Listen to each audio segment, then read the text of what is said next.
વડિયા શહેરમાં મતદાર યાદી સાથે ગંભીર ગેરરીતિનો આક્ષેપ। આશરે 250 જેટલા મતદારોના નામ મતદાર યાદીમાંથી કરવામાં આવ્યા કમી। નમસ્કાર, સહજ ન્યૂઝ સાથે હું છું ગોપાલ ભેસાણીયા। વડિયાથી અમારા પ્રતિનિધિ રાજુ કારિયા પાસેથી મળતી માહિતી મુજબ વડિયા શહેરના સ્થાનિકોનો આરોપ છે કે વડિયામાં વસવાટ કરતા ચોક્કસ જ્ઞાતિના મતદારોને ટાર્ગેટ કરીને નામ કમી કરવામાં આવ્યા છે। મતદાર યાદી સુધારણા SIR દરમિયાન ફોર્મ નંબર 7 ભરીને મતદાર અસ્તિત્વમાં નથી તેવું દર્શાવ્યું, પરંતુ આ ફોર્મ કોણે અને કયા આધારે ભર્યા તે બાબતે અનેક સવાલો ઊભા થાય છે।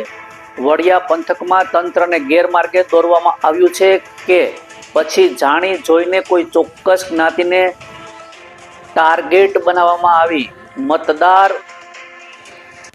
માંથી અધિકારથી વંચિત કરવાનો પ્રયાસ કરવામાં આવ્યો છે, તે બાબતે ભારે ચર્ચા અને રોષ જોવા મળી રહ્યો છે। આ સમગ્ર મામલે વડિયા અગ્રણી આગેવાનો દ્વારા વડિયા મામલતદાર સમક્ષ લેખિત અને મૌખિક રજૂઆત કરવામાં આવી હતી। રજૂઆત દરમિયાન ખોટી રીતે મતદાર યાદીમાંથી નામ કમી કરાયા હોવાની શંકા વ્યક્ત કરી યોગ્ય તપાસની માંગ કરવામાં આવી છે। મામલતદાર દ્વારા ખોટી રીતે નામ કાઢવામાં આવ્યા હશે તો તેની તપાસ કરવામાં આવશે તેવી હૈયા ધારણા આપવામાં આવી છે। સ્થાનિક આગેવાનોની માંગ છે કે વડિયામાં મોટી સંખ્યામાં મતદારોના નામ અચાનક યાદીમાંથી કાઢી નાખવામાં આવ્યા છે।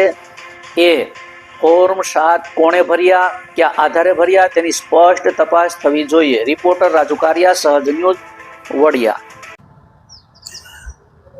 ઇલેક્શન કમિશન દ્વારા જોગવાઈ બહાર પાડવામાં આવી છે કે તમારા આજુબાજુમાં કોઈ એવા વ્યક્તિ હોય કે જે સ્થળાંતર કરી ગયા હોય અથવા તો મૃત્યુ પામ્યા હોય તો તમે ફોર્મ નંબર 7 ભરી અને એની માહિતી તંત્રને આપી શકો। તો એ જોગવાઈ મુજબ આજે વડિયામાં ફોર્મ 7 લગભગ 200 થી 250 જેટલા ભરાણા। એમાં એક સ્પેશિયલ એક કોમને ટાર્ગેટ કરવામાં આવી અને મુસ્લિમ કોમને ટાર્ગેટ કરવામાં આવી અને ઝાઝા ભાગના મોટા ભાગના મુસ્લિમ કોમના જ ફોર્મ નંબર 7 ભરાણા, જેની સમજણ માટે આજે અમે રૂબરૂ મામલતદાર સાહેબને મળવા આવેલ હતા અને વડિયા મામલતદાર સાહેબે અમને સમજણ આપી।